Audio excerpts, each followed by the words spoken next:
question. So what specifically are you trying to protest against? Would you say there's corruption in the government, but that's kind of a broad statement. Is there anything specific you have issues with, or? Well, the marchers want to respond? We're protesting the undue influence that corporations and billionaires, extremely wealthy individuals, have over the political process and their ability to influence elections, lobby officials, and keep the revolving door spinning between private industry and public office. So it's not that we're just against corruption as a vague idea, or as quid pro quo, here I'll give you $1, you give me $1 billion, and you give me some positive legislation. We're protesting a system that creates dependence between the wealthiest 1% who have the ability to influence elections, and those elections and our public officials who depend on them, who need them in order to get to that position of power in the first place. As long as that system of dependence is in play, the democratic power of the people is radically and fundamentally undermined. So that's where we're at. There's statistics that show that for every dollar a large corporation invests in lobbying, it receives $200 in corporate welfare. That's a fantastic return on investment. That's totally true. I mean, I know in my home state of Massachusetts, the state tried to pass a bill similar to that it was like a question on the ballots. There's passed ballot about whether we should pass a bill to block corporate funding. And to my knowledge, it almost passed. It was very close. So I was wondering what you guys are going to try and do to combat that, because I agree, and I think it's ridiculous that the corporate funding supports the election process so much. Right on. Yeah. Did you just show up, or? Yeah, I was walking by and. All right. Could someone explain the two bills that are? Bill. Oh, sorry. Louder. Speak up. We're protesting the Citizens United. We want an amendment to the Constitution to prevent that, because money should not be a vote, and corporations are not people. Right now, corporations have more rights than we do. Corporations are endless. I don't have immortality. They do. If I kill somebody, I go to jail, probably for my life. They kill people all the time. And they don't go to jail. Nothing happens. Look at the banking debacle. They knew it was going to go on. As soon as they got rid of Glass-Steagall, they knew what was going to happen. And it did. And our representatives aren't protecting us. They're being bought off, and we want that changed. It's now 1/10 or 1/100 of 1% gets all of the profits, and we get all the debt. They privatize the profits and they socialize the debt. That's not right. We're the ones working hard in this country. We work and we work and we work, and what do we get for it?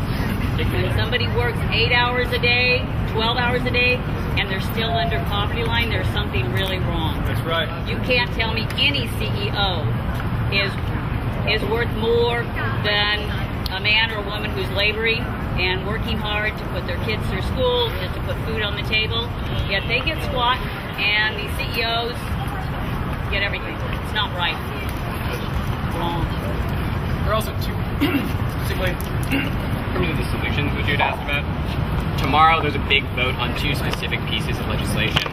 The first is the California Disclose Act, and the second... That's Tuesday. That's Tuesday.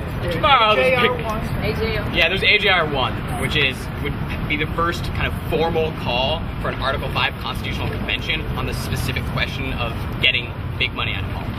And so this is the final vote, and this would be the second, I guess now, state to actually take this step forward, the first being Vermont. So, yeah. Okay, I didn't know that. Yeah, no, that's what I was like, I didn't We want them to vote for it. I'm not registered voter in California, unfortunately. But I will support you. Massachusetts. Yes. If you know anybody in California, tell them. All right. Well. The big picture is to amend the Constitution to clarify that money is not speech, corporations are not people, and that Congress has the ability, as representatives of the people, to limit the amount of campaign finance that corporations and billionaires are able to put into the election system. But I mean, even beyond that, the bottom line is that we need to abolish the relationship between economic wealth, how much money you have, and political power. Your inalienable right as a citizen to influence and determine the government. So until there's any relationship there, until you are able to have more of a political voice because you have more money, we haven't finished our job. So that is what this movement is all about, and it's not about half measures. There's a lot of steps to get from point A to point B, but the end game is to abolish that relationship between how much money you have and how much voice you have in government.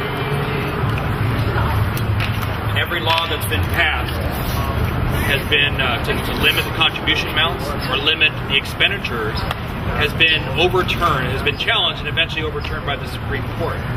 The Supreme Court, on a 5-4 ruling in January of 2010 called Citizens United, said that money is speech and that corporations are people. And it actually happened before that, but the Supreme Court made that decision again and clarified it more. McCutcheon. And then just 3 months ago in McCutcheon versus FEC, another decision, they said that there is no limit. Someone from Alabama said you're violating my right to give as much money as I want. There was a $123,000 cap on what someone can give in an election year. There's also a $5,000 cap on how much you can give to a Congress member. That part was not challenged, so that part was not overturned. But the part that was challenged, because it was part of the lawsuit, was someone named McCutcheon who said I should be able to give more than $123,000. So the same 5 justices as in 2010 in Citizens United said money is speech and it's a violation of your First Amendment right. So the only way to fix that is not to pass another law that'll certainly be challenged and overturned. It's to go to the source, and the source is the Constitution. It's the job of the Supreme Court justices to look at laws that are being challenged and to interpret whether or not they violate rights. Well, I don't think in 1789 that the Founding Fathers intended for $1 million checks or $5 million or $20 million campaigns set up by special interest groups or billionaires on left and right side to say that that is actually speech. Speech is this way. Money is this way. When you have money and when the thing works, it's much louder and much more effective. So with unlimited amount of money, now that $123,000 is removed, someone could give all 435 Congress members a $5,000 check. And what will be the next challenge that'll go before the Supreme Court? It'll be the $5,000 limit.